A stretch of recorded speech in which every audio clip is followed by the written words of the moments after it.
La parole est à Madame Chantal Berthelot pour le groupe SRC pour 5 minutes.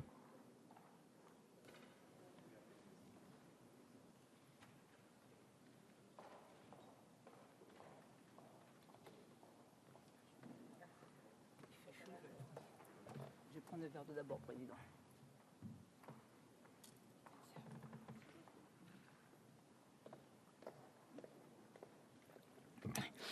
Merci, Monsieur le Président. Madame la Ministre, Monsieur le Président Jean-Paul Châteauguay, Président de la Commission de développement durable et aménagement du territoire. D'abord, je voudrais remercier le Président, d'ailleurs, qui a permis à Geneviève Gaillard, notre rapporteure, ainsi que Viviane Dissay, notre responsable de groupe, de venir en Guyane dans le cadre de cette loi biodiversité. Donc, remercier de ça parce que sa sensibilité est bien réelle dans ce dossier. Madame la rapporteure, il y avait quelqu'un de l'IMP, d'ailleurs, Monsieur Guillaume Chevalier, dans la mission Commission de développement durable.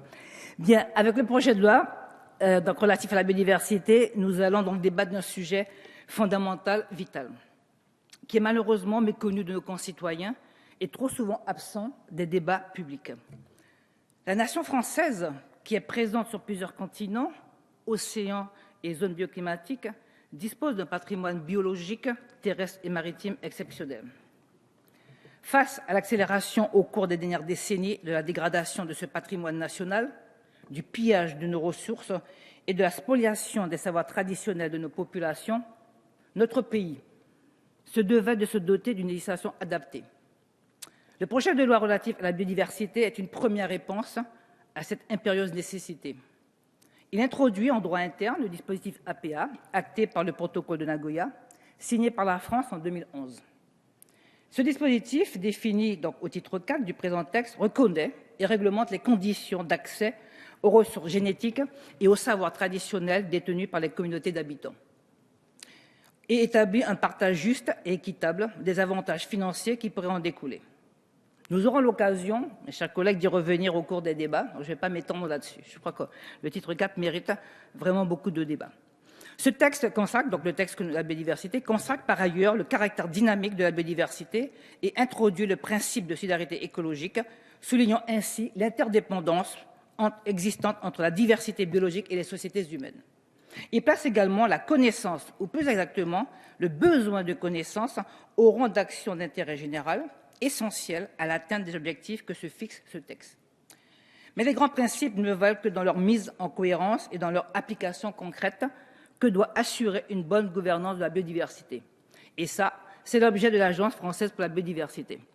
Elle mobilisera les moyens nécessaires aux politiques publiques en matière de biodiversité et permettra une meilleure diffusion et valorisation de la connaissance en sensibilisant nos concitoyens et en améliorant la formation des acteurs de la biodiversité. Afin d'être parfaitement efficiente et opérationnelle, l'Agence française pour la biodiversité se doit d'être le reflet de l'ensemble de la biodiversité nationale. Et là, Madame la Ministre, je sais que nous pourrons compter sur vous, que vous irez dans ce sens et je tiens à le saluer. Mais Madame la Ministre, mes chers collègues, la Guyane doit prendre toute sa place et sa visibilité sur la scène nationale et internationale sur les enjeux que représente le développement durable, la préservation des ressources, la sauvegarde et la valorisation de la biodiversité. Ça a été dit par mes collègues, une grande partie de notre biodiversité et donc de l'objet de nos débats se situe en Guyane. L'apport de la forêt guyanaise dans le bilan carbone de la France nous permet, mes chers collègues, de ne pas être déficitaires. Et l'évaluation qui a été faite de cet apport financier est de l'ordre de 150 millions d'euros par an. La croissance démographique exponentielle à l'œuvre en Guyane et les manques en termes de développement social et économique nous imposent de définir une stratégie de développement endogène et durable au service des générations présentes et futures. Nous devons trouver des équilibres qui prennent en compte la biodiversité tout en répondant à nos besoins alimentaires et énergétiques. Nous devons également donner les moyens de la connaissance, de la préservation et de la valorisation par et pour notre jeunesse, notre patrimoine naturel. L'Université de Guyane doit leur offrir l'opportunité de devenir les acteurs de demain. Madame la Ministre, vous avez parlé d'éducation pour les jeunes, et ça, je suis complètement en phase avec vous là-dessus. Préserver la biodiversité, c'est donc préserver l'environnement dans lequel elle s'invente et se réinvente chaque jour. C'est continuer à combattre le fléau que représente l'orpaillage illégal et la pêche illicite. C'est aussi et surtout reconnaître les droits de ceux qui œuvrent depuis des siècles pour sa préservation et sa valorisation, communautés autochtones, communautés d'habitants, communautés locales. Nous sommes tous unanimes pour saluer l'action qu'elles mènent pour conserver, développer et transmettre aux générations futures leur terroir et leurs savoirs ancestraux qui constituent leur identité et plus encore l'histoire de l'humanité, donc notre histoire. Ce n'est donc pas seulement la nature en soi que nous devons protéger, cela ne suffit pas.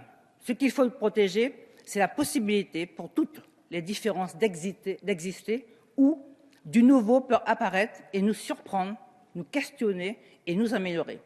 Il nous faut protéger et valoriser nos différents modèles de société encore présents sur notre territoire. Il s'agit d'une source d'inspiration à l'heure du changement climatique et de l'impasse dans laquelle nous nous engouffrons.